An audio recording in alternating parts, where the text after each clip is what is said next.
Deep in the forests of Africa lives one of the continent's most elusive predators, rarely seen, barely understood, and now fighting for survival. Known locally as Mbaka in Ruchiga and Mbachi in Uganda, the African golden cat, scientifically known as Caracal aurata, is classified as vulnerable by the International Union for Conservation of Nature. It's very shy from people, like it's very good at hiding.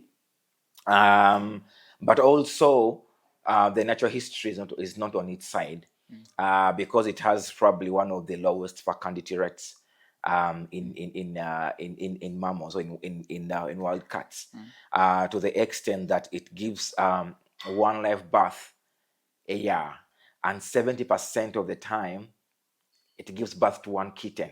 The African golden cat is Africa's only endemic wild cat species found exclusively in tropical forests.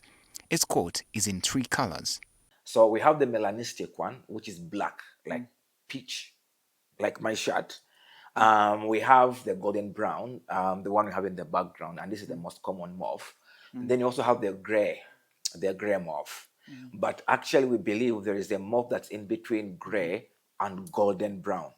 The African golden cat is only in the dense tropical forest of Africa. It hunts anything that's small as a mouse. It hunts birds. It hunts monkeys. If it has an opportunity, it will kill a goat or it will kill a sheep. But documenting the species is no easy task. So I've been using camera traps since 2010, and actually that's how I discovered the animal in the first place.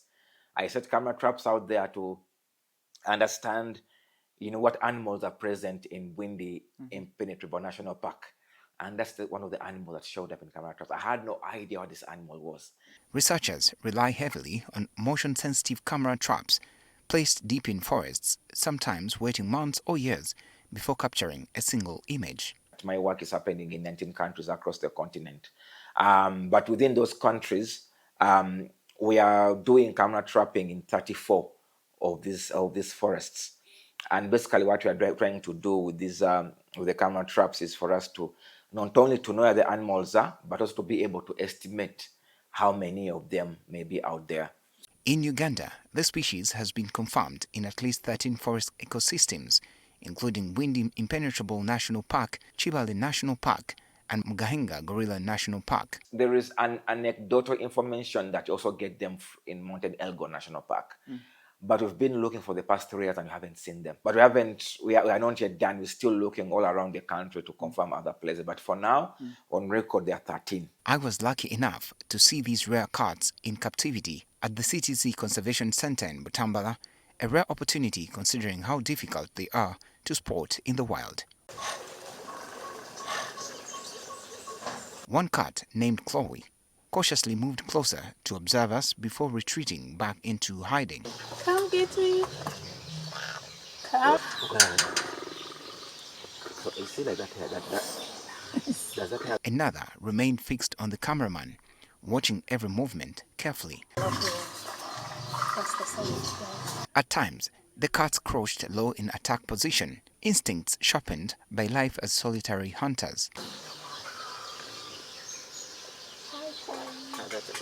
But despite their stealth and survival instincts, these predators face a silent and deadly threat in the wild. But I think if I could list 3, I could list bushmeat hunting, habitat loss, and degradation.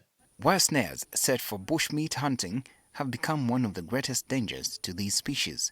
And because the traps are indiscriminate, anything that passes through can become a victim. Because the snares are not really targeting African golden cats, or they're not even targeting chimpanzees or elephants or gorillas for the case of Windy, but they are catching genets, they are catching civets, they are catching chimpanzees, they are catching African golden cats, they are catching so many other species of wildlife which the hunters are not interested in. For the African golden cat, Africa's most elusive and rarest wild feline, the future may depend not just on the forest it calls home, but on the people who live beside them. Protecting the African golden cat may not attract the same global attention as gorillas or elephants, but scientists say its survival is equally important to the health of Africa's forests. In part 2 next week, we'll be looking at the organization leading efforts to save the species and how local communities are becoming central to its survival. I'm Benjamin Jumbe, NTV EcoTalk.